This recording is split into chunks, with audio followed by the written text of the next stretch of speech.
A'udzu billahi minasyaitonir rajim. Bismillahirrahmanirrahim. Asyhadu an la ilaha illallah wa asyhadu anna Muhammadar Rasulullah wa la haula wa la quwata illa billah. Para hadirin sekalian, jadi topik kita malam hari ini adalah mengembalikan dinar, dirham dan fulus. Dan kembalinya dinar, dirham dan fulus adalah kembalinya daulah dan sunnah. Jadi sesuatu yang kembali itu bermakna bahwa dulunya pernah ada dan sempat hilang dan kini telah kembali. Jadi dinar ini adalah koin emas seberat 4/4 gram atau yang dalam fikih disebut sebagai satu miskol dengan kemurnian 22 karat. Dan Rasul SAW telah menetapkan bahwa tiap-tiap 7 dinar itu sama dengan 10 dirham dalam hal beratnya. Maka kita tahu bahwa dari satu dinar yang 4/4 gram kita dapatkan satu dirham adalah 2,97 gram. Dan kalau kita membaca Al-Quran, maka Allah SWT menyebutkan dinar dalam Al-Quran, dan Allah SWT menyebutkan dirham dalam Al-Quran. Jadi setiap Allah SWT berbicara mengenai harta yang nilainya besar, maka selalu yang disebutkan adalah emas. Dan harta yang kecil itu disebutkan selalu adalah perak. Nah, emas dan perak tentu ada yang berwujud uang, ada yang bukan.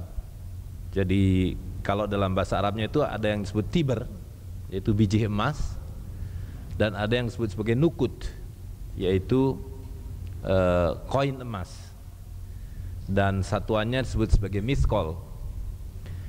Sedangkan dalam hal peraknya maka ada sebut warik atau zahab, itu adalah perak murni.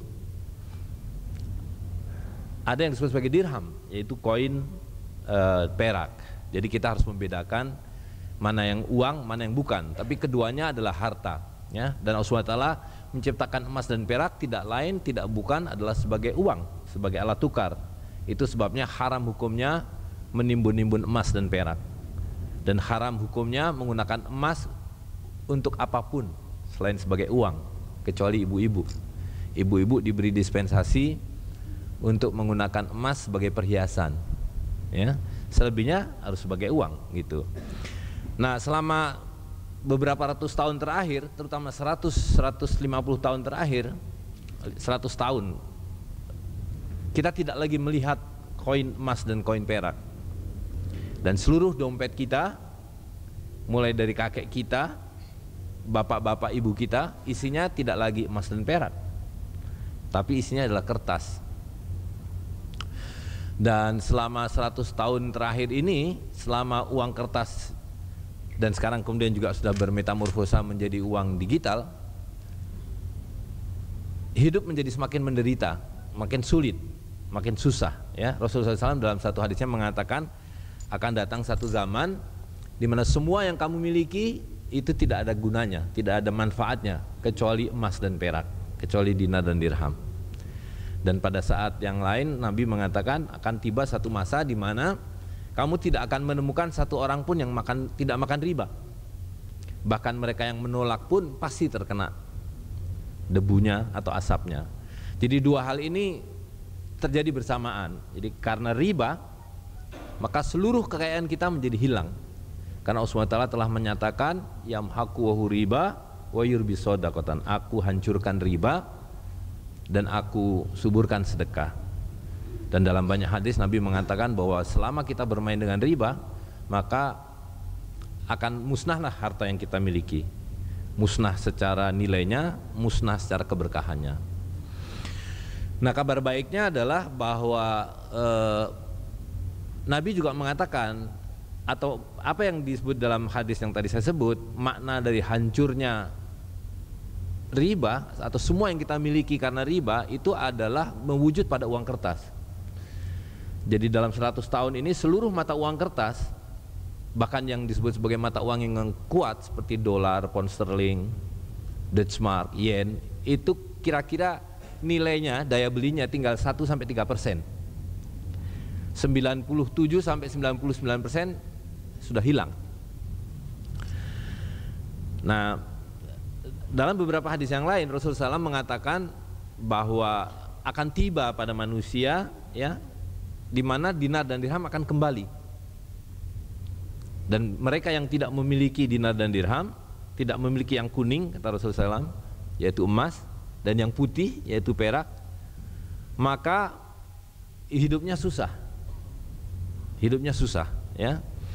Dan Nabi juga menegaskan bahwa akan datang masanya di mana dinar dan dirham akan diperlukan kembali, baik untuk kepentingan duniamu maupun untuk kepentingan akhiratmu, gitu ya. Nah, jadi fakta bahwa sekarang dinar, emas dan dirham perak telah kembali beredar di tengah kita menunjukkan bahwa nubuah Rasulullah SAW telah tiba waktunya. Jadi ini adalah apa yang dikatakan oleh Nabi yang telah sampai pada kita, dan karena itu kita bersyukur bahwa kita bisa menggunakan kembali dan bisa menjalankan apa yang disunahkan oleh Rasulullah SAW. Nah, tapi saya ingin menjelaskan bahwa lalu 100 tahun, 150 tahun ini kemana emas dan perak? Kenapa dulu isi dompet tetua-tetua kita koin emas dan perak isinya, hari ini kertas? Nah, saya ingin mengutip satu pernyataan dari Rothschild. Ini salah satu pendiri awal sistem mata uang kertas dan perbankan, ya, Mayer Amschel Rothschild tepatnya ya, karena banyak Rothschild bersaudara. Dia mengatakan, beri saya kontrol terhadap pasokan mata uang, maka saya tidak peduli siapa yang membuat hukum, siapa yang jadi presiden, siapa yang jadi perdana menteri, siapa yang jadi anggota DPR, saya tidak peduli. Yang penting saya yang mengendalikan pasokan uang. Dan itu yang terjadi hari ini, bahwa yang memegang pemerintahan adalah para boneka yang dikendalikan oleh keturunan Rothschild ini, gitu. Nah, satu lagi John Adams, ini salah satu presiden Amerika yang awal, dia mengatakan ada dua cara untuk mengendalikan dan memperbudak sebuah bangsa, sebuah negara. Yang pertama dengan pedang, jadi ditodong begitu ya, dipaksa untuk berbuat ini dan itu, atau dengan diberi hutang, sedemikian rupa sampai sebegitu ketergantungannya pada hutang sehingga disuruh berbuat apa saja dituruti itu. Nah, inilah yang terjadi di seluruh umat manusia di seluruh muka bumi hari ini. Jadi superpower yang disebut superpower Amerika Serikat adalah negeri yang hutangnya terbesar di dunia. Dan semua negara-negara ini ketika pertama kali didirikan tidak ada satupun yang punya hutang.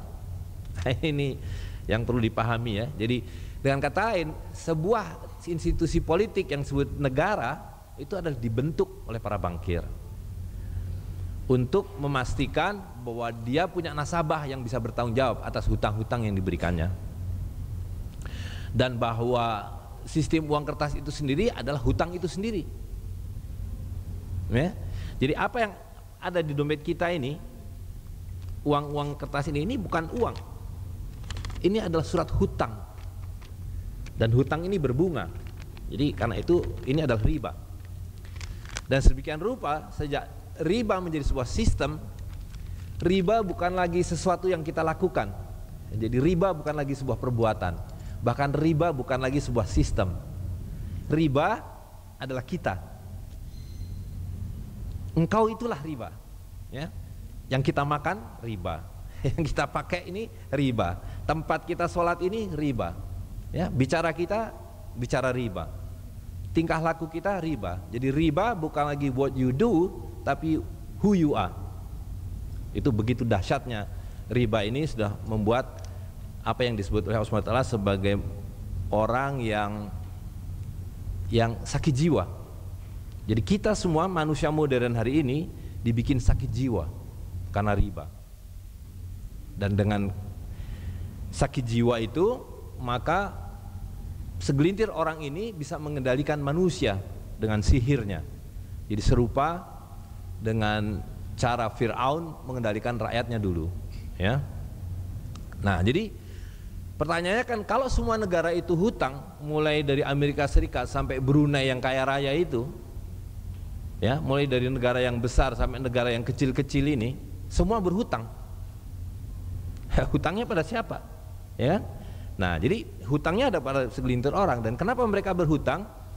Karena memang sistem politik ini didesain untuk itu, ya, bahwa sebuah institusi politik yang menggantikan model yang lama, yaitu yang bisa kita sebut sebagai daulah, salah satu, atau terminologi yang tepat adalah ummah kalau dalam pengertian Islam, ya, di mana ummah ini dipimpin oleh seorang amir, seorang pemimpin yang dalam bahasa Al-Quran disebut sebagai ulil amri, ya, dengan mengikuti atau menjalankan hukum yang ditetapkan oleh Allah SWT.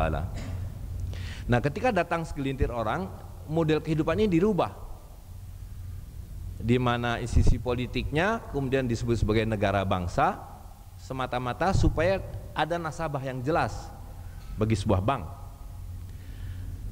dan kepada bank ini diberikan hak monopoli untuk mencetak dan menerbitkan uang. Dan pemerintahan yang baru ini, model baru ini, kalau mau hidup mendapatkan uangnya adalah dengan cara berhutang kepada perusahaan swasta ini. Gitu. Nanti saya akan lihat, saya akan jelaskan secara lebih detail, ya.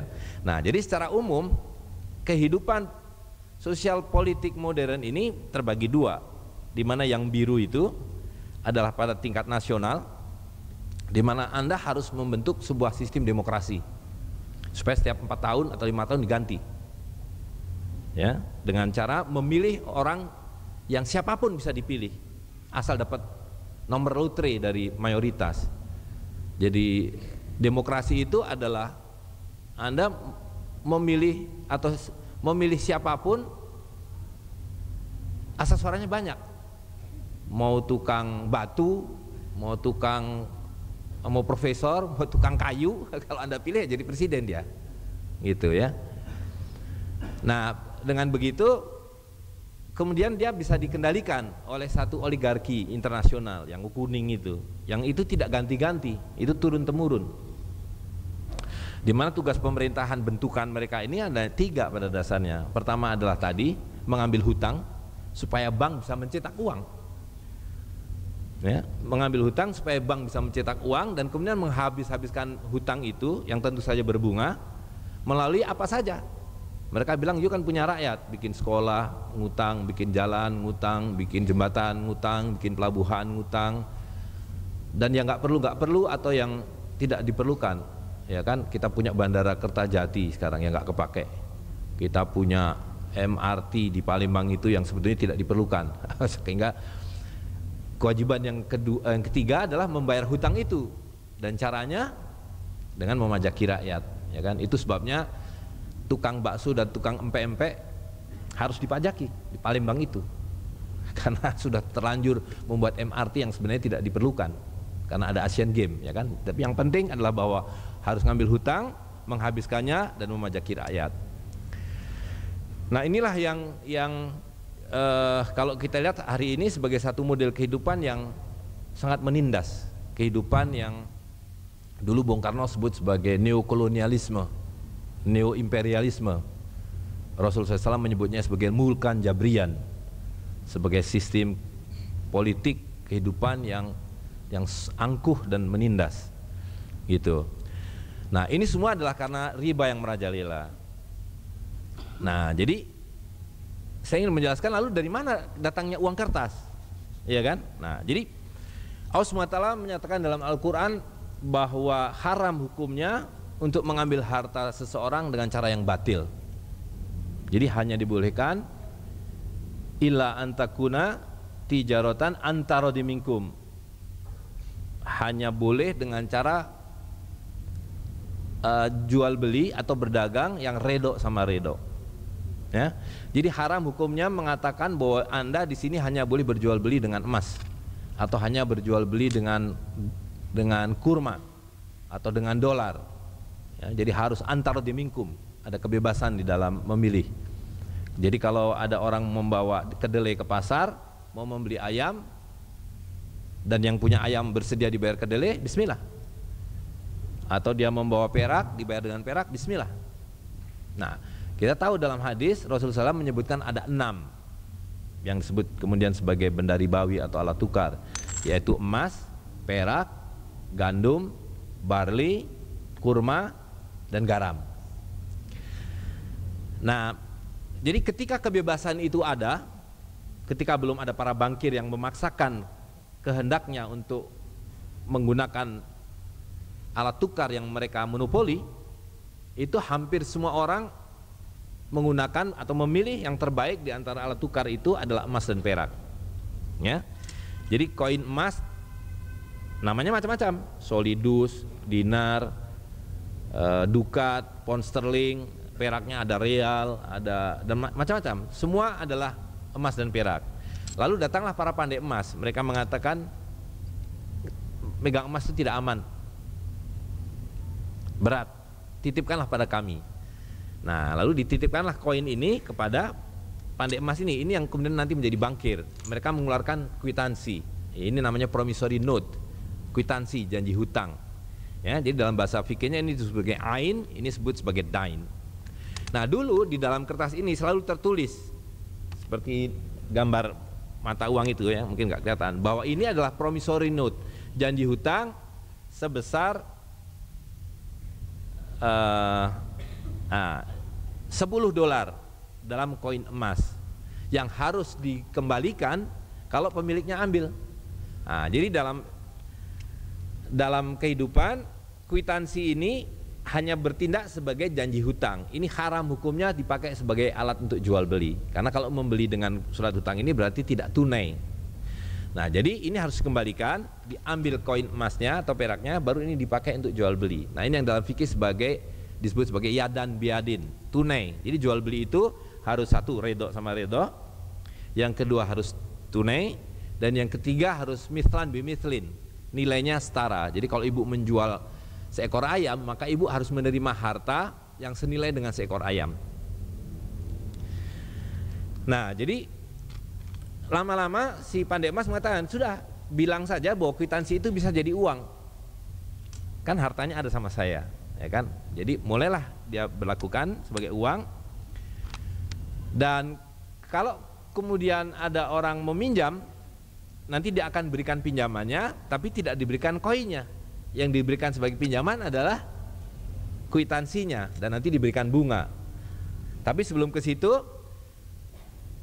di masyarakat lalu banyak tempat-tempat penitipan emas ini yang memberikan kwitansi merah, kuning, biru, hijau dan sebagainya. Nah, kan itu mereka bilang ini ribet kalau terlalu banyak pihak yang menerbitkan surat utang, maka beri saya hak monopoli.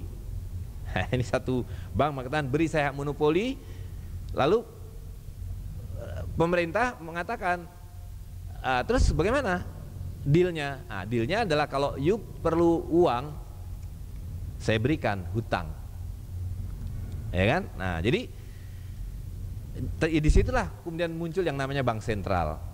Jadi munculnya uang kertas, bank sentral, dan hutang negara atau hutang publik. Itu ada satu paket. Lalu cara bayarnya gimana? Ya tadi, pajaki rakyatmu. Lalu buat apa hutangnya? Ya tadi, kamu kan perlu bikin jalan, bikin jembatan, bikin sekolah, bikin pasar, bikin APBN dengan kata lain. Nah, jadi hubungannya adalah itu, ya, hutang berbunga. Dan kemudian karena bank sentral ini kemudian punya hak monopoli, dia bisa berbuat apa saja. Dan disitulah kemudian terjadi satu peristiwa yang belum terlalu lama, yaitu tahun 1930-an, di mana Amerika Serikat mengalami bangkrut yang disebut sebagai Malaysia besar. Nah, lalu pihak bank mengatakan kita harus diselamatkan. Maka dikeluarkanlah satu undang-undang yang mengatakan bahwa seluruh emas milik rakyat Amerika harus diserahkan kepada bank sentral. Ya, diserahkan kepada bank sentral, tidak cuma-cuma, dibeli dengan harga $20 per setiap ons. Itu tahun 33. Lalu 34 sesudah semua emas diambil, dikeluarkanlah uang yang baru. Ini ya, tahun 1934, will pay to the bearer on demand, akan dibayarkan kepada siapapun yang memintanya sebanyak $10 atau $20. Apa yang hilang dari mata uang yang sebelumnya dibandingkan yang mata uang tahun 22? Tidak ada lagi gold coin. Nah, jadi mereka mengatakan jangan khawatir, setiap saya mencetak uang kertas ini saya backup dengan emas. Tapi sekarang emas itu milik saya. Kalau Anda rakyat pengen punya emas, harus beli dari saya. Jadi emasnya tidak lagi berupa koin, tapi berupa batangan. Nah, tapi harganya bukan $20 lagi, harganya sekarang menjadi $35 per ons. Jadi lihat, pada titik ini terjadi beberapa perubahan besar. Pertama adalah emas tidak lagi menjadi koin milik rakyat, tetapi menjadi batangan milik para bankir.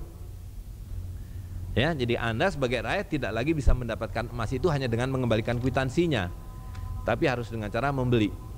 Ini gimana? Jalan terus. Break dulu.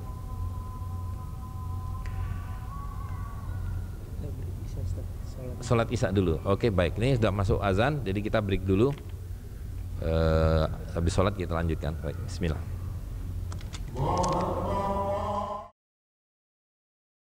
Tadi pada penjelasan mengenai ketika Amerika kemudian mengalami krisis besar, itulah terjadi perubahan.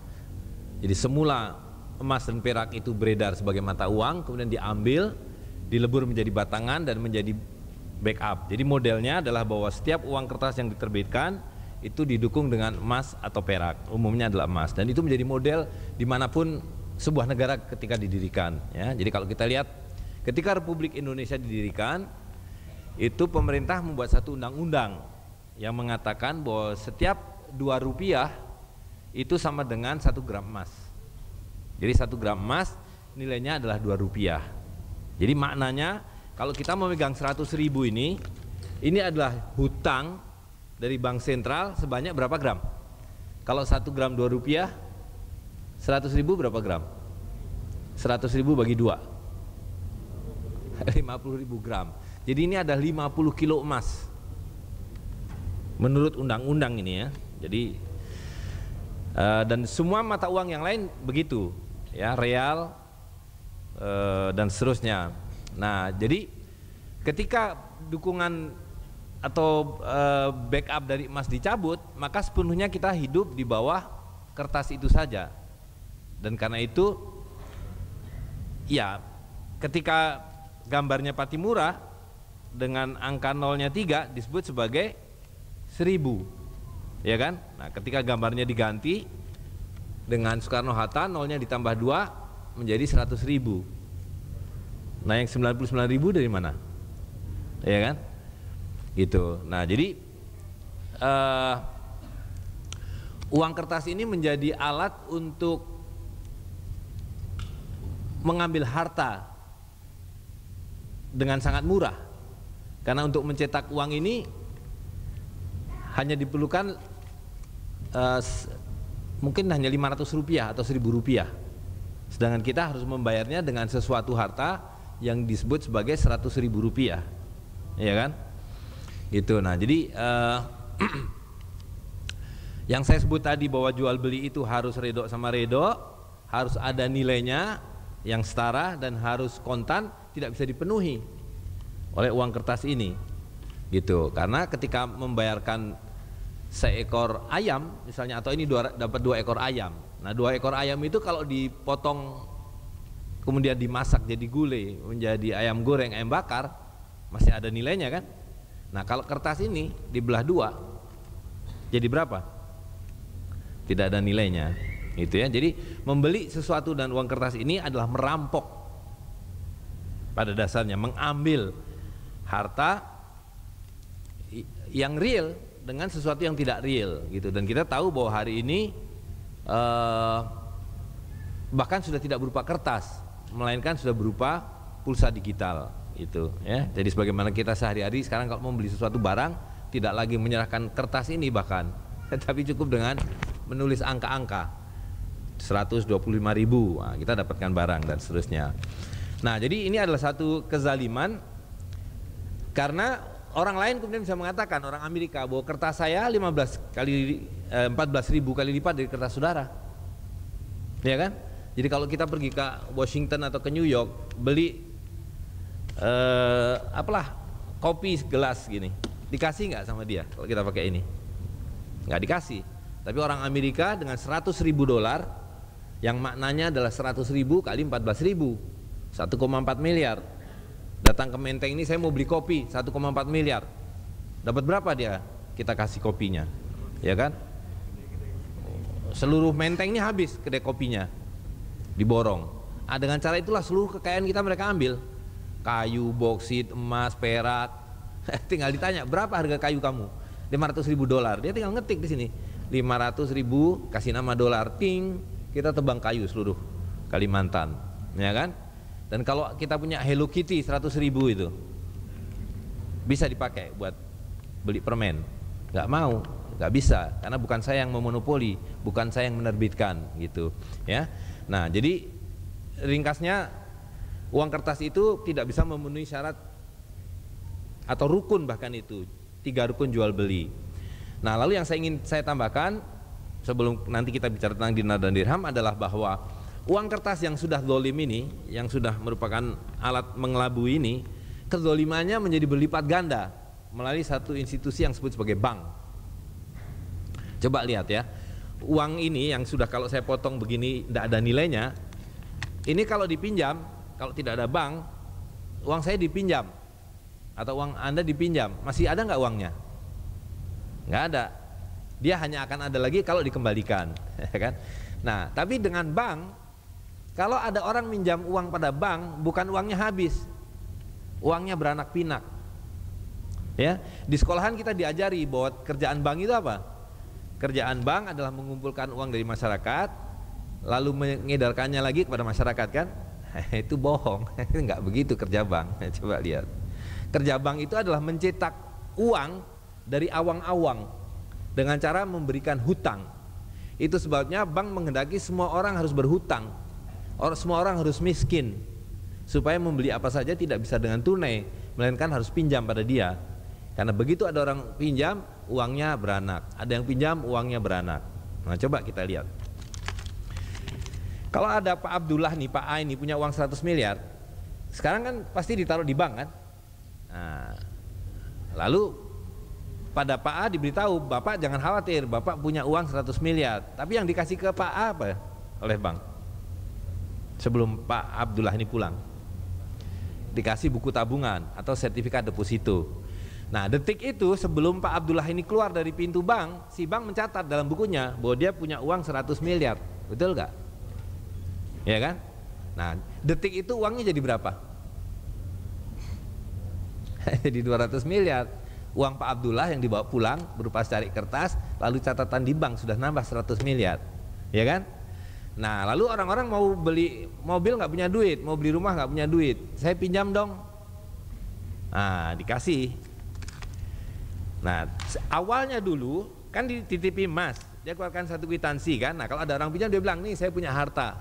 Tapi ketika ada orang meminjam, yang diberikan bukan ini, yang diberikan adalah secari kertas yang baru lagi dia cetak, karena ini berlaku sebagai uang, ya kan? Nanti ada orang datang lagi bilang, nah ini saya punya harta, saya pinjami lagi, kamu saya pinjami selembar lagi, begitu seterusnya, sampai dia tahu bahwa dari satu koin yang dititipkan dia bisa bikin 13 kwitansi. Itu yang jadi rumus dalam bank hari ini, bahwa bank cukup punya modal 8%. Itu dari sepertiga belas itu, 12,5 persisnya. Kalau dibagi 13 kan benjol angkanya, makanya dikasih 8%, yang disebut capital adequacy ratio, ya. Nah, jadi kalau modal bank itu hanya 8%, bagaimana dia membuat 100%? Karena neracanya harus 100%. Nah, di sini triknya. Lihat ya. Jadi ketika bank kemudian sudah menguasai uang 100 miliar, karena ada uang Pak Abdullah yang dititipkan sama dia, ada orang datang nih, saya mau ngutang, mau beli mobil nggak punya duit. Oke, nah sekarang tidak ada lagi emasnya. Maka yang dilakukan oleh bank adalah dia membuat catatan. Oke, kamu saya pinjami tapi harus ditahan 10% lah katakan buat cadangan. Jadi dipinjamkan 90 miliar. Nah, apa yang dicatat oleh bank di bukunya atau di komputernya? Ya? Apa yang dicatat oleh bank ketika ada orang berhutang pada dia? Ya, iya, disebut apa di situ di bukunya? Iya, kredit kan orang yang minjam. Di banknya ditulis sebagai, ya, kalau ada orang ngutang pada antum, antum punya apa? Piutang, ya kan? Ditulis piutang 90 miliar. Jadi duit bank nambah apa kurang? Nambah. Ada orang lagi datang mau beli rumah, nggak punya duit, dipinjami lagi 90 miliar dengan bunga tentunya 10%. Lalu bank nyatat lagi, apa lagi yang dicatat di bank? Piutang. Begitu seterusnya, dia bisa 20 kali mencatatkan piutang baru dengan modal yang ada, baru neracanya penuh 100%. Nah, coba lihat. Awalnya tadi kan 100, kemudian ditambah 100, jadi 200 kan? Nah, lalu ditambah piutang yang dibuat oleh bank 20 kali 90, ditambah bunganya 9 kali 20, maka di situ ada uang 2,18 triliun. Padahal uangnya berapa tadi?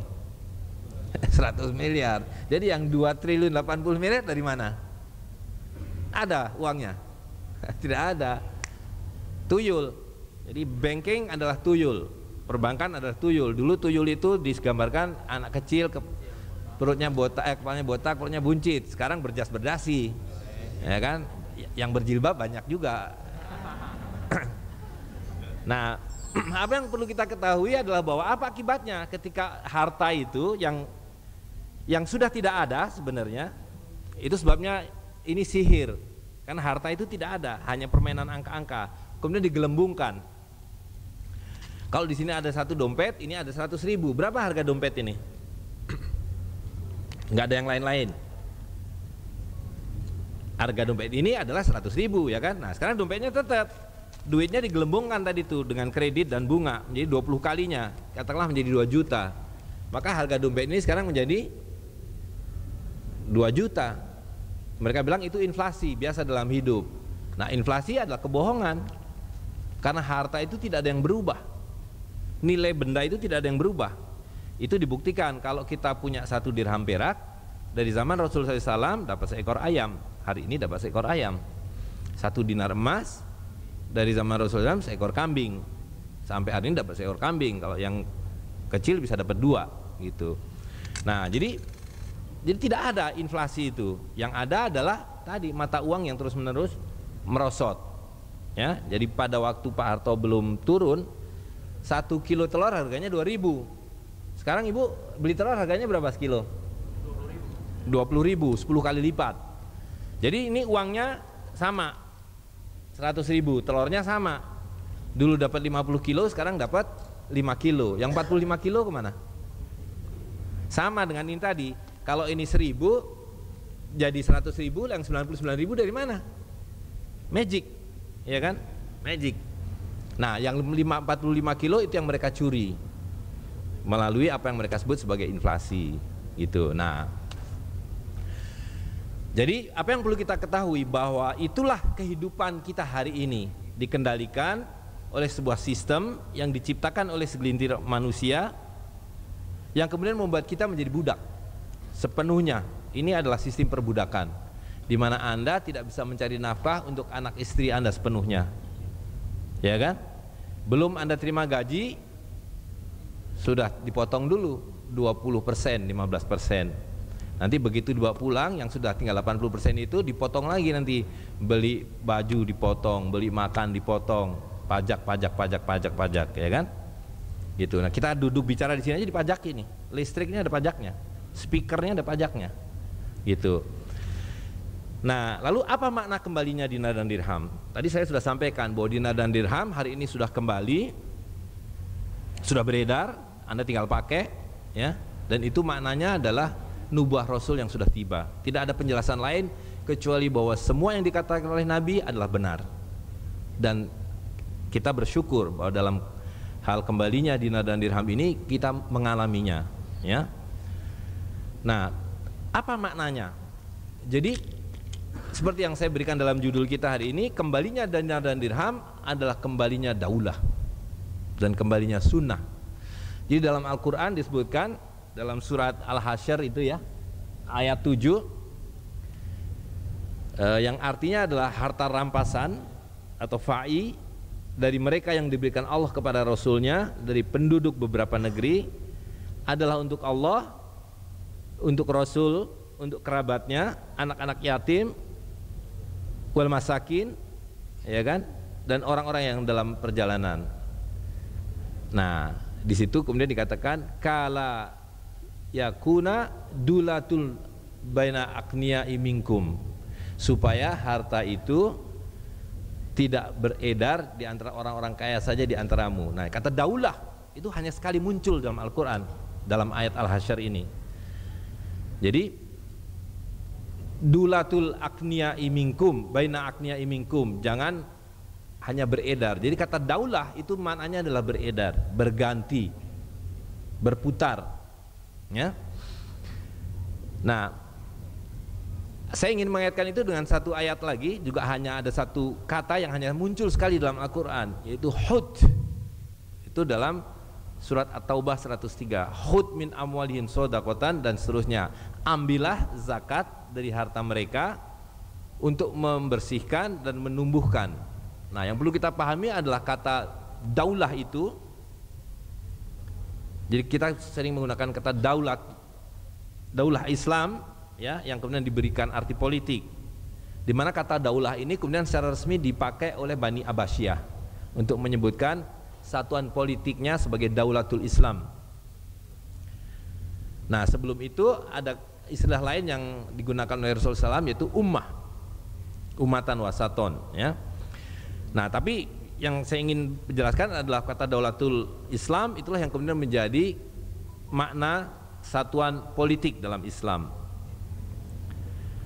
Dan kaitannya dengan hud adalah perintah kepada Rasulullah SAW, dan ketika Rasulullah SAW sudah tidak ada, maka perintah itu kepada para penggantinya, yaitu ulil amri, di mana kita diperintahkan ati'uwah wa ati'ur rasul wa ulil amri minkum, taatlah kepada Allah, kepada Rasul, dan kepada para pemimpin di antaramu. Jadi kata perintah hud, perintah penarikan zakat, itu mengandaikan bahwa kita harus hidup secara berjamaah, dipimpin oleh para amir. Tanpa seorang amir, rukun zakat tidak bisa ditegakkan, gitu, ya. Nah, yang kedua, bahwa zakat itu hanya sah bila dibayarkan dengan ain. Tadi saya sudah jelaskan, ada ain yaitu harta ini, dan ada dain yaitu surat utang.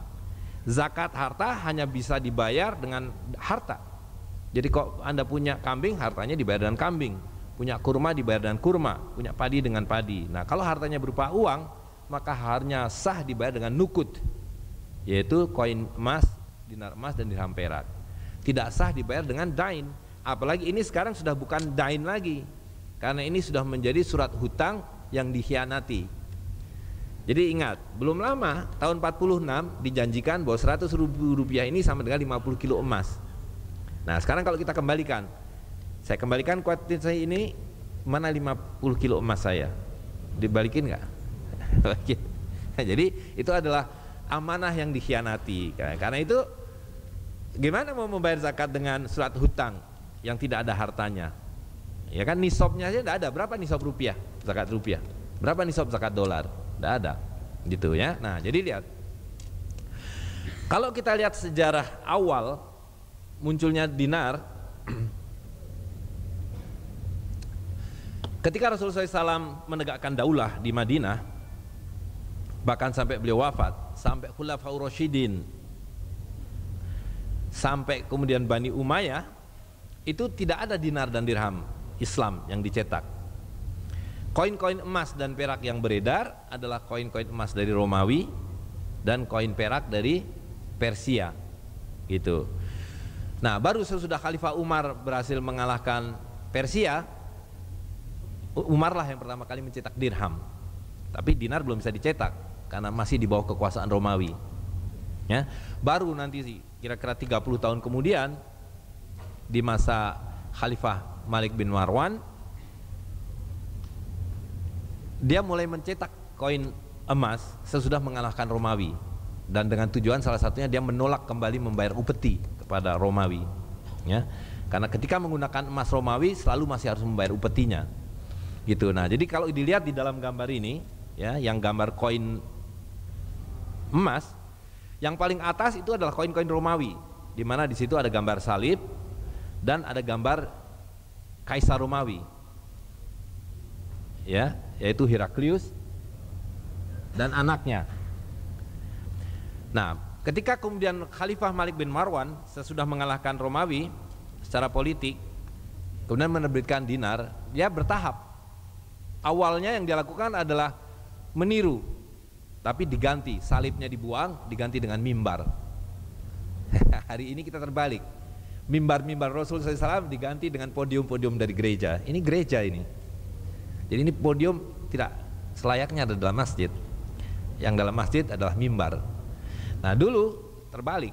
Jadi ketika Malik bin Marwan menyatakan bahwa hari ini kita tidak lagi menerima koin solidus Romawi, dan kita tegakkan daulah dengan menggunakan koin emas Islam yang disebut sebagai dinar, dan kemudian ditetapkan, dicetak mengikuti standar yang ditetapkan oleh Rasul dan yang diwujudkan oleh Umar bin Khattab, yaitu 4/4 gram emas 22 karat. Dan di sisi sebaliknya dia juga masih mengikuti, di situ masih ada gambar khalifah, ya, yang pada mulanya digambarkan sebagai 2 orang mengikuti gambarnya Romawi, Kaisar Romawi. Nah, beberapa tahun kemudian, setahun 2 tahun, dia ubah, di mana di sebaliknya digambarkan adalah khalifah yang sedang berdiri di atas mimbar, sedang berkhutbah. Yang kedua, ini mungkin dari belakang nggak begitu kelihatan. Dan yang sebaliknya tetap bergambar tombak dan mimbar. Nah, sebetulnya orang yang pertama kali berupaya mencetak dinar adalah datuk-datuknya, yaitu Muawiyah. Dan yang dilakukan oleh Muawiyah adalah membuang salib dari koin Romawi dan menggantikan dengan mimbar. Tapi karena kekuasaan politik masih di tangan Romawi, koin itu gagal, tidak bisa diterima di pasar. Umat Islam masih sangat kecil. Nah, baru mulai tahun 74 Hijriah, 75 Hijriah sepenuhnya dinar emas hanya berupa kaligrafi, tidak ada lagi gambar manusia dan tidak ada gambar mimbar. Nah, sebelum itu di dalam koin yang bergambar khalifah yang sedang khutbah itu sudah dimasukkan kalimat tauhid, la ilaha illallah Muhammadur Rasulullah. Jadi itu penegasan bahwa umat manusia harus kembali bertauhid, la ilaha illallah Muhammadur Rasulullah. Nah, sepenuhnya sudah tahun 74 Hijriah full kalimat tauhid atau kaligrafi. Nah, dalam dirhamnya, kalau kita lihat dirham itu di bawah kekuasaan Persia, dan kayak itu di situ ada gambar selain kaisar Persia adalah altar penyembahan api. Nah, jadi apa yang bisa kita pahami dari sini, pentingnya kalimat tauhid di dalam koin. Ya, kalimat tauhid dalam koin itu adalah penegasan tegaknya Islam, gitu. Nah, jadi kalau kita refleksikan pada hari ini, sebagaimana saya telah sampaikan agak panjang lebar tadi, kita hari ini hidup di bawah sistem Romawi dan Persia dalam bentuk yang berbeda. Ya, kita dikuasai oleh satu sistem yang dirancang oleh segelintir orang, itu para bankir, yang kemudian mempekerjakan boneka-bonekanya dalam satu sistem untuk mengendalikan kehidupan pada hari ini. Nah, jadi kalau dinar dirham ini kembali, maka daulah kembali, karena kita bisa berlepas diri dari sistem yang batil ini, ya. Dan yang kedua, kedaulatan ekonomi dan sosial akan kita dapatkan, ya. Karena tadi seperti saya jelaskan bahwa uang kertas ini membuat kita semua miskin. Nabi sudah mengatakan semua yang kamu punya akan tidak ada gunanya, akan kehilangan nilai, kecuali kembali kepada dinar emas dan dirham perak. Jadi seperti yang saya sampaikan tadi, di zaman Rasul 1 dirham dapat seekor ayam. Hari ini dapat seekor ayam. 1 dinar dapat seekor kambing. Dan kalau Anda punya 200-250 dinar, dulu di zaman Rasul SAW bisa dapat beli rumah. Kalau sekarang di sini dengan 300-250 dinar, yang berarti ada 750 juta, bisa dapat rumah enggak? Bisa dapat rumah. Gitu. Tapi kalau pegangnya ini, dulu naik haji itu 7 juta. Waktu harga telur 2000, naik haji itu 7 juta. Ya, tiba-tiba terjadi krismon. Naik haji tiba-tiba menjadi 21 juta. Nah, jadi kalau punya 7 juta cuma sampai Dubai, belum nyampe Dubai, baru sampai Kuala Lumpur suruh pulang. Ya kan, 7 juta kok mau naik haji. Ya kan? Nah, tapi harga dinar waktu itu sudah naik juga 3 kali lipat. Jadi dengan dinar tetap bisa naik haji, bahkan turun. Nah, coba lihat hari ini naik haji berapa? 36 atau 34, taruh 36. 36. Berarti kalau dulu yang 7 juta, sekarang hanya cukup buat harus 5 kali lipatnya. Ya kan, tinggal 1/5-nya. Tapi kalau yang dipegang dinar pada waktu naik haji 21 juta, itu harga dinar 500.000. Jadi Anda perlu punya berapa? 42 dinar buat naik haji.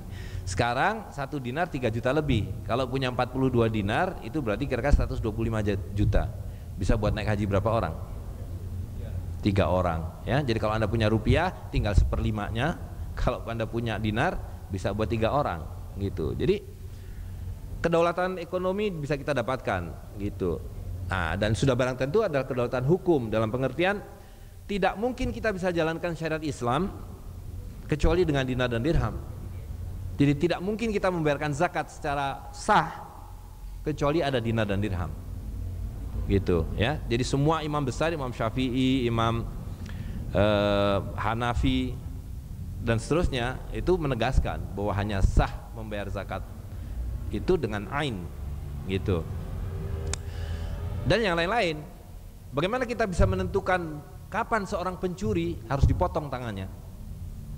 Ya kan? Nah, Nabi mengatakan seorang yang mencuri 1/4 dinar atau lebih, nah, itu kena hukum potong tangan. Jadi tanpa dinar kita nggak bisa jalankan diat atau hudud, kemudian diat, denda dan sebagainya. Jadi kembalinya dinar dan dirham membuat kita bisa jalankan seluruh hukum atau sunnah-sunnah Rasulullah SAW yang sudah lama roboh gitu untuk jual beli dan seterusnya. Dan lihat ya, di dalam sistem riba ini kita dipecah belah oleh para bankir. Hari ini menjadi 193 bangsa ya. Dan karena itu kita ada 190 mata uang yang semuanya tidak ada nilainya. Semuanya adalah hutang berbunga gitu. Nah, dengan dinar dan dirham kita cukup dengan satu bendera, la ilaha illallah Muhammadur Rasulullah, dan cukup hanya dengan sepasang mata uang, yaitu koin emas dan koin perak. Dimana dengan emas dan perak orang Amerika nggak bisa bilang emas saya itu 3 kali lipat dari emas saudara, apalagi 14.000 kali lipat dari emas saudara, betul nggak? Ya kan? Begitu juga perak, tidak bisa orang Cina bilang perak saya 5 kali lipat dari perak saudara. 1 gram perak di Indonesia sama dengan 1 gram perak di Amerika.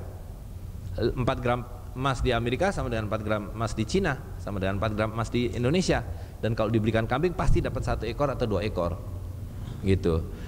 Nah, jadi kembalinya dinar dan dirham akan mengembalikan kita kepada satu ummah, satu daulah dan satu sunnah. Sehingga apa yang diperintahkan oleh Allah SWT, ati'uwah wa ati'ur rasul wa ulil amri minkum, taatilah Allah, taatilah Rasul dan para ulil amri di antaramu, bisa kita jalankan. Hari ini siapa yang kita taati? Siapa yang umat Islam taati? Bank katanya. Ya kan? Nah, jadi selebihnya adalah soal teknis. Bagaimana gambar dinar dan dirham, bagaimana wujudnya dan seterusnya, itu soal teknis. Tapi yang beredar hari ini adalah setengah dinar, 1 dinar dan 2 dinar. Lalu dirhamnya mulai dari 1 dirham, setengah dirham pernah dicetak tapi tidak dilanjutkan, 2 dirham dan 5 dirham gitu. Nah, lalu yang recehan adalah fulus. Jadi tadi saya sampaikan Nabi mengatakan emas, perak, gandum, barley, kurma dan garam. Nah, lihat ya, ada jadi harta itu ada 3 levelnya. Satu adalah harta yang besar dan itu diwakili oleh emas. Kemudian harta yang sedang dan kecil itu yang diwakili oleh kurma, gandum, perak dan barley. Nah, lalu yang kecil-kecil Nabi menyebutkan garam. Nah, di dalam sistem keuangan kita itulah yang kemudian disebutkan dalam koin dinar emas, dirham perak dan fulus tembaga. Nah, ini kita punya istilah-istilah sendiri. Ada sen, ada benggol. Benggol itu 2,5 fulus. Ada ketip, yaitu 10 fulus. Nah, yang paling besar nanti adalah stalen. 25 fulus gitu. Nah, zaman Majapahit uang kita itu selain emas dan perak ada yang namanya sen, benggol dan ketip gitu. Nah, kalau kita sudah kembali kepada emas, perak dan benggol, perlu kita ini? Tidak perlu. Dengan kata lain, kita kembali mendapatkan kedaulatan kita dan kita bisa membebaskan diri, melepaskan diri dari riba. Saya kira demikian para jamaah sekalian. Untuk pengantarnya mungkin kita lanjutkan dengan tanya jawab. Assalamualaikum warahmatullahi wabarakatuh.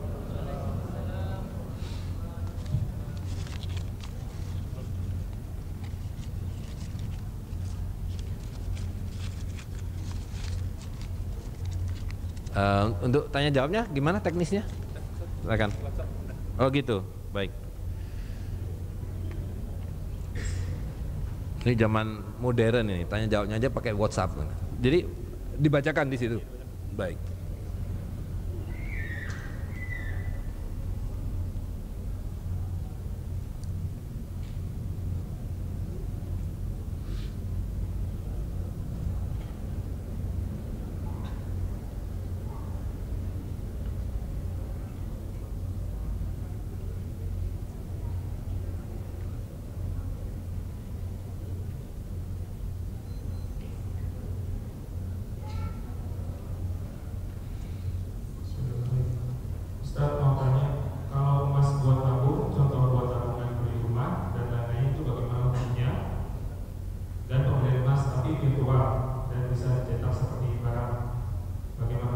Apa yang kedua?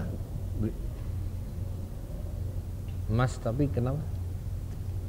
Emas tapi virtual. Virtual? Oh, kalau virtual ya tuyul dong. Emas tuh ya ini emas, bisa kita pegang, kita potek-potek, kita timbang, nah itu emas ya kan. Kalau virtual namanya tuyul. Oke, jadi pertanyaan pertama adalah apakah boleh nabung? Ya, nabung itu boleh. Gitu. Yang tidak boleh itu adalah menimbun. Dia Allah SWT berfirman, "Walladzina yaknizuna dzahaba wal fiddah wa la yunfikuna fi sabilillah fabashirhum bi'adzabin alim." Beritahukan pada orang-orang yang tidak membelanjakan emas dan peraknya, yang menimbun-nimbunnya, itu adalah kabar yang pedih. Yauma yuhma 'alaina fi nari jahannam dan seterusnya. Itu ketika nanti di neraka dibakar, semua dibakar, maka emas dan perak itu akan menjadi setrika dan disetrikakan jibahum wa junubuhum wa dhuhuruhum, di muka mereka, lambung mereka dan punggung mereka. Hadza makanastum di anfusikum. Ini adalah akibat dari emas dan perak yang kamu timbun-timbun. Nah, jadi seperti yang saya sampaikan, itu sebabnya haram secara prinsipnya menimbun emas dan menyimpan emas dan menggunakan emas selain sebagai uang. Jadi satu-satunya jalan untuk mengedarkan emas sebagai alat transaksi adalah dengan kita sebagai uang gitu. Nah, jadi menabung itu boleh, tapi menabung itu kan satu saat pasti keluar. Nggak mungkin menabung di bawah mati kan?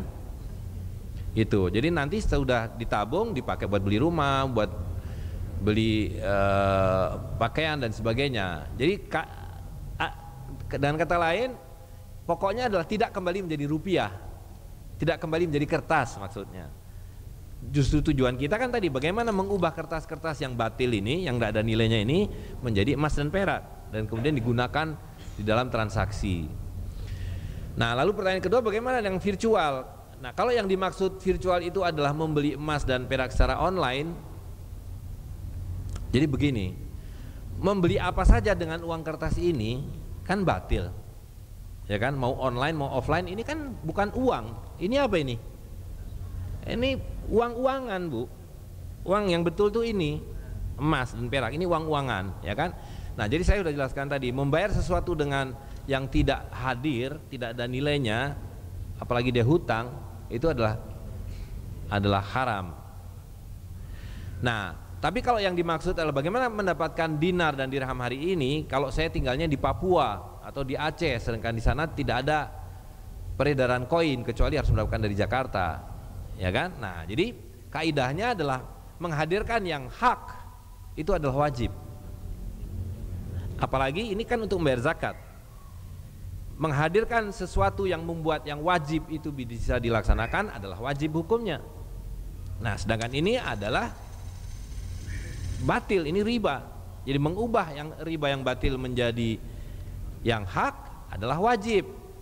Mau online mau offline itu adalah darurat, gitu ya. Jadi sekali lagi bahwa karena ini kaidahnya darurat, di mana adalah wajib hukumnya mengadakan yang wajib dan mengubah yang batil ini, maka boleh. Tapi pada saatnya nanti ketika semua sudah beredar, tidak perlu lagi dengan uang kertas mendapatkan emas dan perak, adalah dan perdagangan, menjual kambing, menjual baju, menjual makanan, dibayar dengan emas dan perak, gitu, atau menerima sedekah, zakat dan seterusnya, gitu. Berikutnya. Yang kedua, Ustaz, saya sebelumnya diajak oleh satu rekan untuk berinvestasi di salah satu badan investment yang berafiliasi di Malaysia. Untuk investasinya itu dinar dan dirham blockchain. Bagaimanakah tanggapan Ustaz mengenai investasi dinar dan dirham blockchain tersebut sebagai aset berbakat dan dinar? Gini, pertama kata investasi ya. Kata investasi itu racun. Itu racun itu. Jadi investasi itu adalah riba. Terminologi dalam hal riba. Coba perhatikan apa yang diajarkan tentang investasi-investasi hari ini. Anda kan diajarkan untuk menjadi tuyul, ya kan? Duduk ongkang-ongkang kaki, uang Anda menghasilkan uang, betul gak? Yang disebut sebagai passive income. Nah, passive income itu ada yang halal sepanjang dia datang dari perdagangan. Jadi kalau Anda punya hotel, punya rumah, punya mesin, punya sesuatu yang disewakan, nah itu Anda boleh duduk-duduk, terima uang sewanya, itu halal, itu bagian dari perdagangan. Tapi kalau yang dimaksud ada jual beli falas, jual beli saham, reksadana dan yang sejenisnya, ya itu riba, gitu. Nah ini lebih gila lagi sekarang, ada skema riba yang kemudian mengatasnamakan dinar dan dirham, ya kan? Anda disuruh bayar, tidak diserahkan dinarnya, tidak ada dinar dirhamnya, dan Anda dijanjikan bahwa dengan menyerahkan uang itu Anda dapat uang setiap bulan, betul gak? Begitu kan skimnya, gitu. Nah itu riba, haram hukumnya. Jadi ini memang ada pihak-pihak yang memanfaatkan dan menyalahgunakan atas nama dinar dan dirham, gitu. Jadi itu hindari saja. Berikutnya. Assalamualaikum Ustaz, saya ingin bertanya ada dua pertanyaan. Ya. Bolehkah mempunyai simpanan emas untuk tabungan sekolah anak di masa depan dengan tujuan agar nilai harta tetap terjaga? Yang kedua, bagaimana cara menabung atau menyimpan harta yang tepat di zaman sekarang? Iya, tadi saya sudah jelaskan ya kan, menabung itu boleh, asal Anda tidak kembalikan kepada riba. Tapi sebenarnya begini, kenapa sekarang kita terobsesi untuk menabung? Ya, karena kita hidup di bawah sistem riba. Coba gak usah jauh-jauh lah, kita sekarang hidup di satu generasi yang didahului oleh orang tua kita.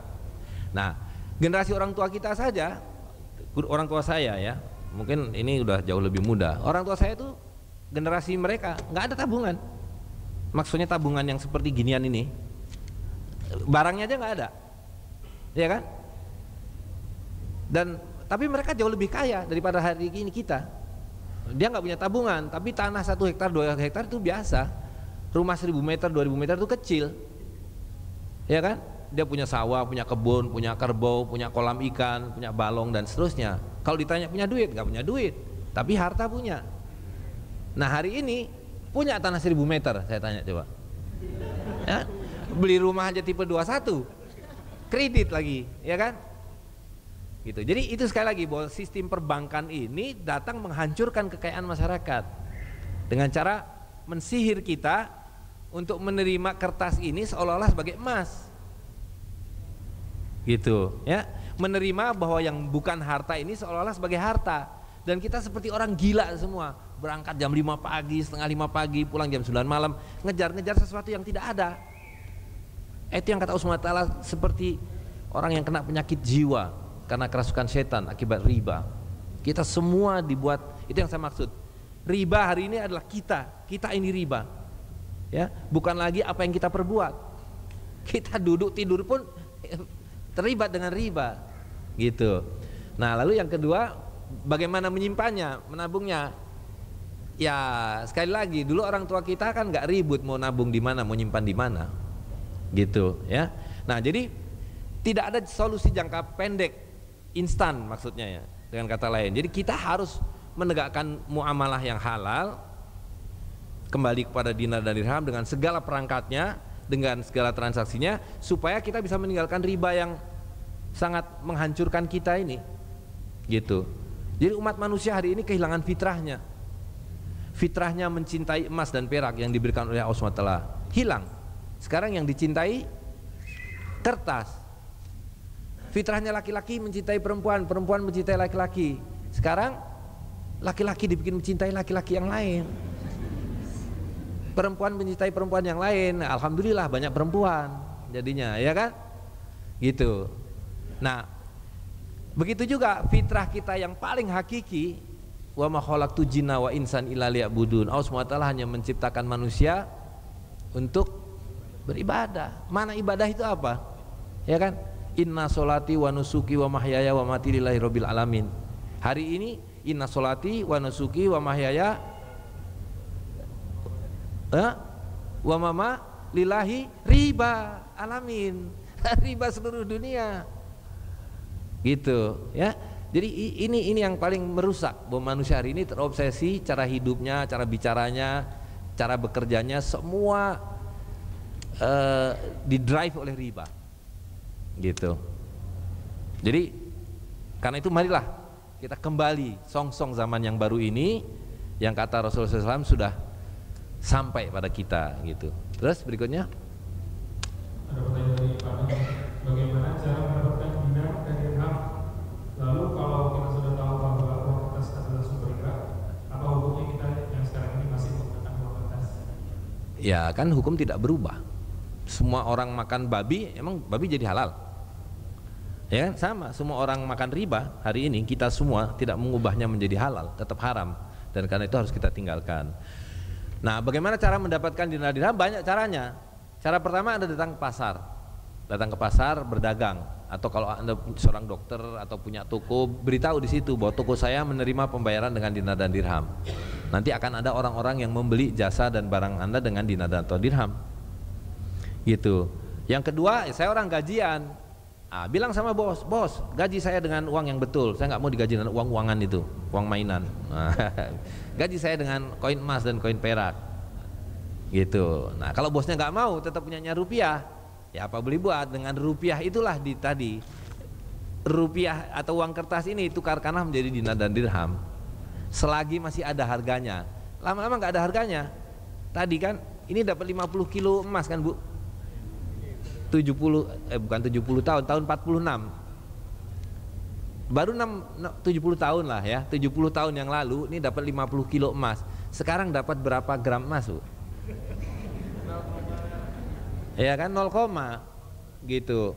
Sama dolar itu tahun 1913 tadi yang saya ceritakan itu, atau 1930 kan 20 dolar dapat 1 ons, kemudian dirubah menjadi 35 dapat 1 on. Hari ini Anda perlu 1.500 dolar untuk dapat 1 on, gitu. Jadi semua mata uang kertas hancur nilainya, itu. Terus berikutnya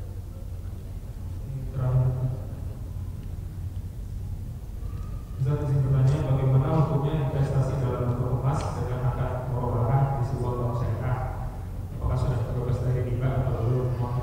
ya itu sekali lagi yang disebut investasi itu harus dikoreksi dulu ya. Ya Allah SWT menyatakan wa halalul bai' wa harama riba. Jadi cara mencari nafkah, cara hidup itu hanya 2, halal dengan cara berdagang, atau riba dengan cara yang haram dengan cara riba, gitu. Nah, jadi kalau Anda mau kaya raya, 1 berdagang, dan yang kedua tadi yang saya sudah sebut, Allah SWT menyatakan yamhaqu riba wa yurbi shadaqatan. Aku hancurkan riba dan aku suburkan sedekah. Jadi resep mau kaya raya itu mudah, berdagang dan bersedekah, dagang sedekah, dagang sedekah, dagang sedekah, pasti kaya raya, gitu. Nah, investasi yang lain di luar itu adalah riba. Itu patokan sederhananya, gitu. Nah, sekarang kenapa kemudian ada yang disebut investasi emas? Nah, ini kan kembali, kalau emas ini disebut sebagai investasi, maknanya apa? Maknanya adalah emas itu untuk disimpan, ditimbun-timbun, dan kita terus menerus pakai kertas, dan dengan harapan dari emasnya ini kita bisa mendapatkan kelebihan kertas, betul ya kan? Nah, lalu sekarang ada skim yang disebut sebagai murabahah. Ada bank syariah yang tidak sesuai syariah, ada murabahah yang itu bukan murabahah, ya kan? Dan itu ada mendapatkan keuntungan yang bukan perdagangan gitu. Jadi itu adalah haram gitu. Nah, penjelasannya adalah pertama tadi bahwa emas itu harus digunakan sebagai alat tukar, bukan yang diperjualbelikan dengan kertas. Itu udah haram yang pertama, ya kan? Haram yang kedua, yang disebut murabahah di situ bukan murabahah. Murabahah itu adalah jual beli. Yang bedanya dengan jual beli yang bukan murabahah, yaitu cuma ketika murabahah itu orang menyebutkan, ini saya belanjanya 10, kamu mau bayar berapa supaya saya dapat untung. Nah, itu namanya murabahah. Diberitahukan berapa modalnya. Nah, tapi jual belinya harus tetap memenuhi 3 rukun itu. Antara din minkum, ya dan biyadin, dan mislan bimislin. Nah, sekarang coba lihat yang disebut murabahah, beli emas di bank syariah. Ada emasnya.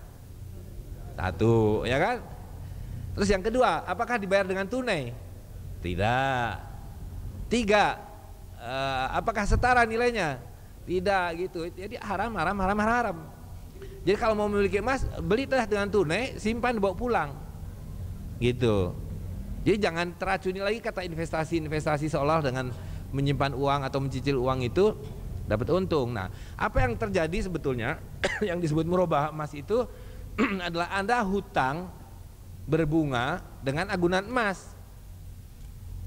Gitu. Betul nggak? Karena itu nyicil gitu. Kan udah diberitahu ini harga emasnya misalnya yang 100 gram 70 juta. Tapi karena Anda nyicil ini harganya menjadi 90 juta. Gitu. Jadi sebenarnya Anda hutang 70 juta disuruh nyicil 90 juta. Lah emas sampean punya itu dijadikan agunan.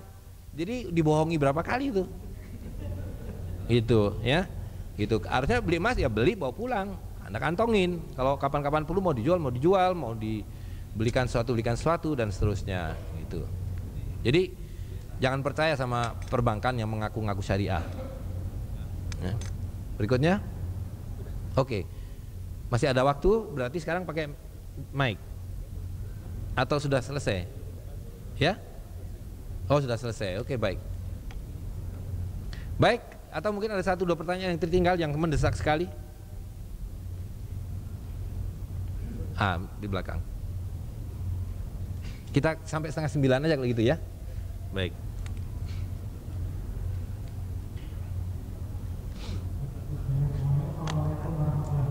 Waalaikumsalam. Ya.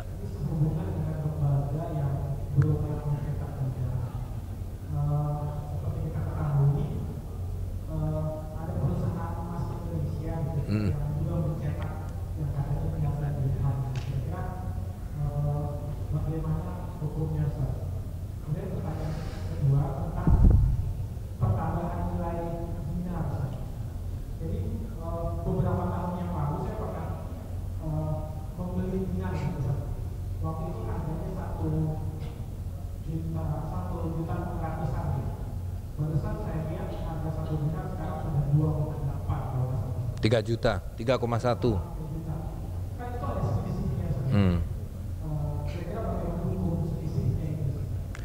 Oke, pertama Anda boleh mencetak uang ini, kertas ini. Pertama gini pertanyaan, bisa nggak Anda mencetak ini? Hah? Bisa kan, buat tukang sablon, tukang fotokopi, tinggal cerek. Bisa dong. Tapi nggak boleh karena ada hak yang diberikan, hak monopoli, yaitu yang disebut bank sentral, ya. Nah, dalam hal dinar dan dirham, haram hukumnya memberikan monopoli kepada siapapun. Jadi siapapun boleh mencetak dinar dan dirham. Nah, tapi ada otoritasnya. Karena perintahnya atiullah wa atiur rasul wa ulil amri minkum. Ya kan? Taatilah Allah, taatilah Rasul dan para ulil amri di antaramu. Karena dinar dan dirham ini bukan urusan koin, ini bukan urusan emas dan perak. Kita nggak peduli dengan emas dan perak. Emas dan perak itu nggak bedanya dengan ayam, dengan kentang, dengan pohonan. Yang kita pedulikan bahwa kita ingin menegakkan daulah tadi itu. Kita ingin menegakkan syariat Islam. Dan karena itu harus kita ikuti hukumnya. Bahwa yang berhak menerbitkan dinar dan dirham adalah ulil amri, para sultan atau para amir. Nah, tapi yang disebut menerbitkannya pun bukan berarti para sultan dan amir ini mencetak koin banyak-banyak. Bukan, siapapun boleh. Ya kan? yang wajib atau menjadi tugas dan kewenangan para ulil amri adalah menetapkan standarnya dan kemudian menjaga takaran dan timbangannya, kemudian menarik dan membagikan zakatnya, kemudian menyelenggarakan pasar-pasar dan memastikan bagaimana masyarakat bisa bertransaksi, kemudian tadi menegakkan hukum-hukumnya dan seterusnya gitu. Nah, jadi yang saya sampaikan tadi kan ini adalah pintu masuk kembalinya Islam dengan dinar dan dirham, yaitu tanpa seorang amir tidak akan ada dinar dan dirham, tidak akan ada yang menarik zakat dan sebagainya. Nah, jadi kalau ada pihak-pihak yang kemudian mencetak koin mencetak koin emas dan perak dan menyebutnya sebagai dinar dan dirham, yaitu bukan dinar dan dirham. Itu adalah koin-koin emas dan perak yang menyerupai dinar dan dirham. Nah, kita bisa mengkategorikannya sebagai perhiasan. Gitu ya. Jadi kalau kita lihat dari fikihnya, dinar dirham itu ada 3. Satu adalah dinar dirham syariah, yaitu yang dicetak sesuai standar Nabi SAW dan dilakukan oleh para ulil amri. Dan yang kedua adalah koin-koin yang disebut makruhah, gitu. Itu bisa jadi dicetak oleh seorang sultan atau amir, tapi dia tidak memenuhi standarnya. Seperti koin-koin Aceh dulu, koin-koin Goa. Itu boleh dipakai buat jual beli, boleh, tapi tidak bisa dipakai buat bayar zakat, tidak bisa dipakai buat mahar, tidak, atau mahar masuk jual beli bisa, tapi untuk zakat, untuk diat, untuk hudud dan sebagainya tidak bisa, gitu. Nah, yang ketiga adalah koin-koin maksyusyah. Nah, ini yang koin-koin yang tidak bisa dipakai untuk kirat, untuk syirkat, untuk jual beli dan sebagainya, karena tidak memenuhi standar syar'inya, gitu ya. Nah, jadi kalau Bapak Ibu mau punya dinar dan dirham sekarang, ya carilah dinar dirham yang diterbitkan oleh seorang sultan atau cetak sendiri. Bawa emas 1 kilo, kalau punya emas 1 kilo, atau perak 2 kilo, 5 kilo, datang pada sultan atau petugas yang ditunjuknya, bilang saya mau mencetak uang. Nah, nanti dicetak mengikuti ketentuan yang ada, bayar ongkosnya, gitu ya. Nah, jadi tidak boleh ada monopoli, tidak ada monopoli dalam mata uang Islam. Siapapun boleh, asal tadi mengikuti koridor hukumnya, gitu. Nah, yang kedua tadi pertanyaannya tentang apa?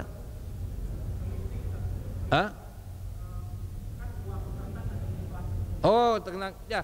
Ini nggak ada yang berubah dari sejak zaman Khulafaur Rasyidin sampai hari ini 4/4 gram emas. Begitu juga dirham ini, 1 dirham nggak ada yang berubah. Ininya yang berubah terus, merosot terus. Tadi kan naik haji 7 juta jadi 36 juta, gimana ceritanya? Nah, kalau kita pakai emas ya tetap 4/4 gram gitu. Jadi pertanyaannya nggak relevan buat emas dan perak. Itu pertanyaan buat uang kertas. Kenapa uang kertas saya merosot terus? Ya karena sampean dibohongi, gitu. Tapi kalau kita pegang emas dan perak nggak ada yang merosot, gitu. Ya, silakan lagi satu lagi. Tadi yang lagi, silakan.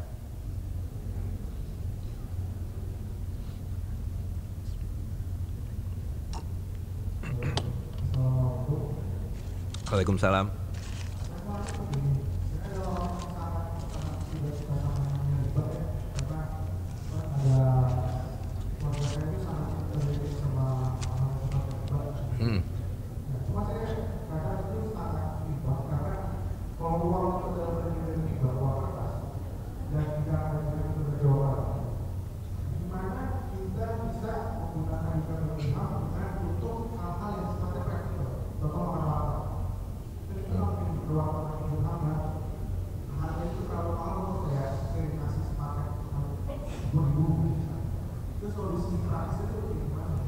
Ya, ini pakai benggol ini.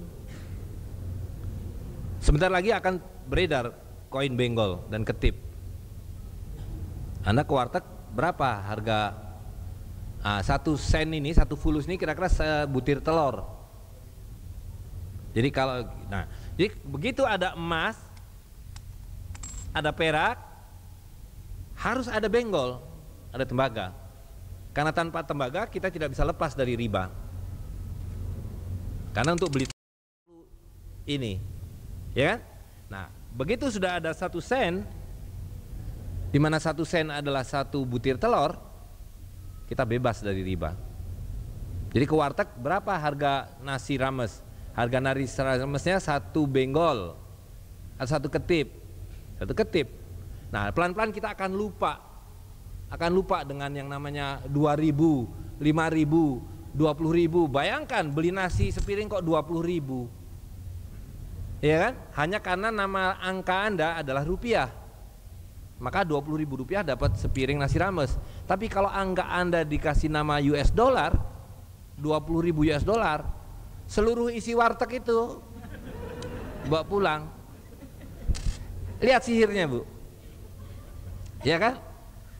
Coba sekali lagi ya, ini disebut 1.000. 1.000 ini apa artinya? 100.000, 100.000, 100.000. Jadi kalau Anda bilang berapa ekor kambing sampean punya? 1 ekor.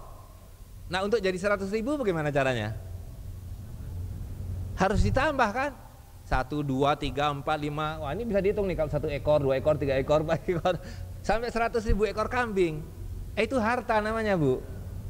Kalau ini apapun namanya, dolar, rupiah, yen, 1.000 yen. Kemudian untuk menjadi 100.000 yen coba diganti gambarnya. Lah yang 99.000 dari mana?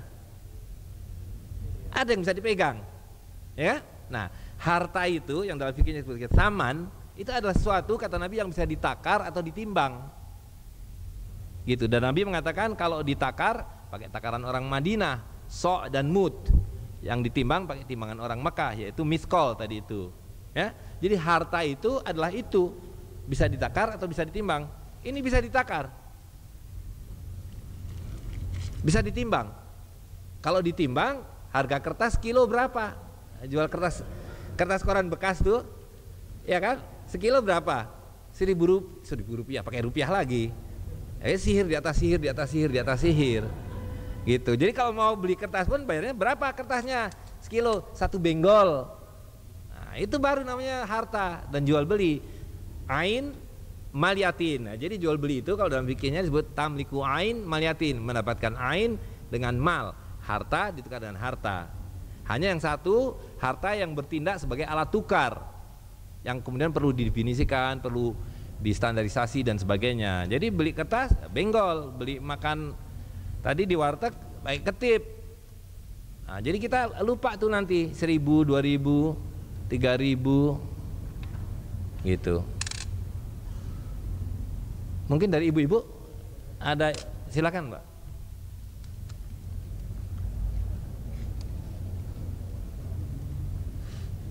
Jadi insya Allah sebelum tahun 2020 fajar menyingsing, kita sudah akan punya ketip dan benggol.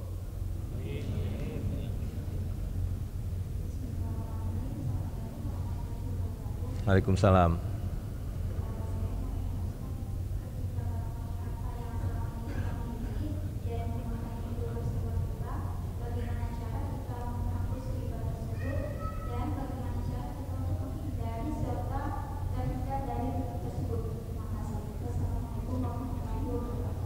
Ya, Allah SWT menyatakan, ya ayyuhalladzina amanu fadanu ma baqiya riba in kuntum mu'minin. Ya. Wahai orang-orang yang beriman, takwalah kepada Allah, ya ayyuhalladzina amanu taqullah wa danu ma baqiya riba, dan seterusnya.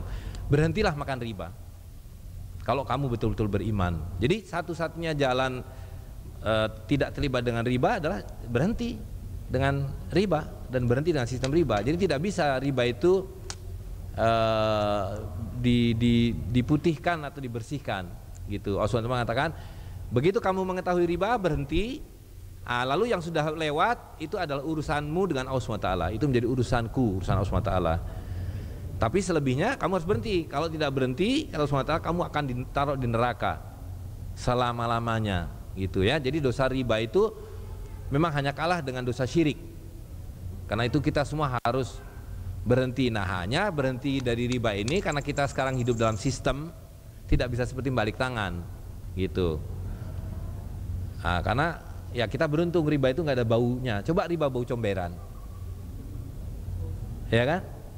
Wah, sedih kita, baunya di mana-mana. Nggak ada yang tidak bau karena semuanya adalah riba, gitu. Jadi sekali lagi ya kita harus perlahan-lahan, marilah kita jalankan muamalah yang halal ini. Gunakan dina dirham, jual beli yang betul, utang piutang yang betul, hindari bank dan seterusnya, sehingga bisa kita tinggalkan. Karena Allah SWT berfirman, hadirkanlah yang hak sehingga yang batil musnah. Nah, persoalannya selama ini kita tidak pernah menghadirkan yang hak, makanya yang batil merajalela gitu. Baik, mungkin masih satu lagi deh, ibu-ibunya biar pas 8:30.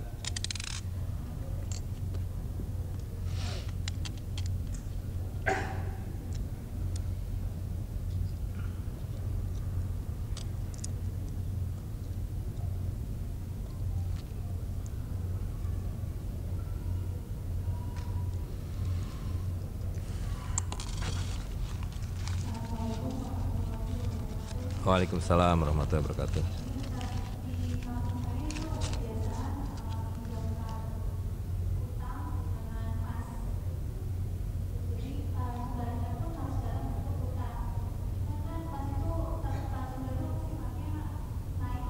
Ya.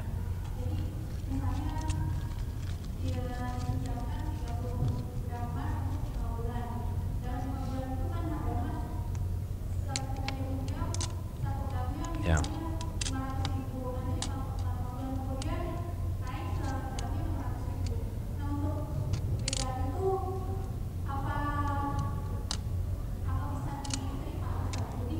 Ya.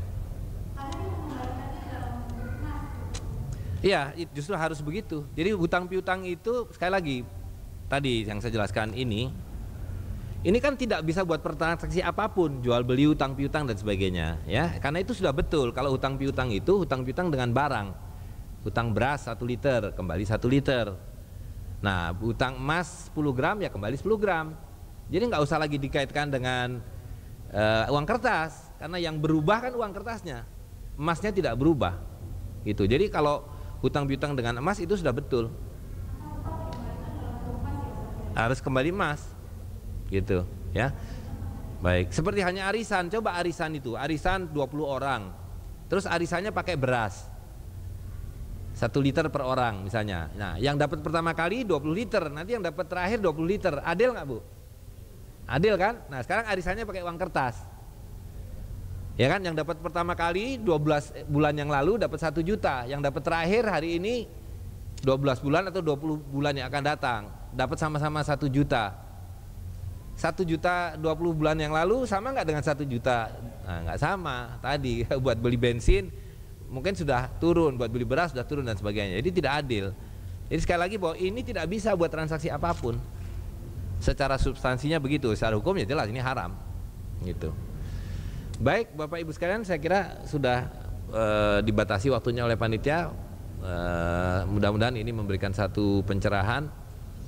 Dan kalau perlu informasi yang lebih jauh, ada beberapa website yang bisa dilihat. Itu ada wakalaindukbidan.com, ada zaimsaidi.com, dan satu lagi, kalau Bapak Ibu punya dagangan, daftarkanlah di pasarmuamalah.net. Nah, di pasarmuamalah.net ini sekarang sudah lebih dari 2.500 pedagang, dokter, apoteker, insinyur yang menerima pembayaran dengan dinar dan dirham. Gitu. Jadi ini ada awal kita bisa bertransaksi secara halal. Nanti juga akan ada sistem online-nya. Nah, ini nggak sempat kita bahas, tapi bahwa seluruh teknologi dan instrumen yang ada bisa kita gunakan dengan batasan-batasan tertentu. Saya kira demikian. Akhirul kalam, wabillahi taufik wal hidayah. Wassalamualaikum warahmatullahi wabarakatuh.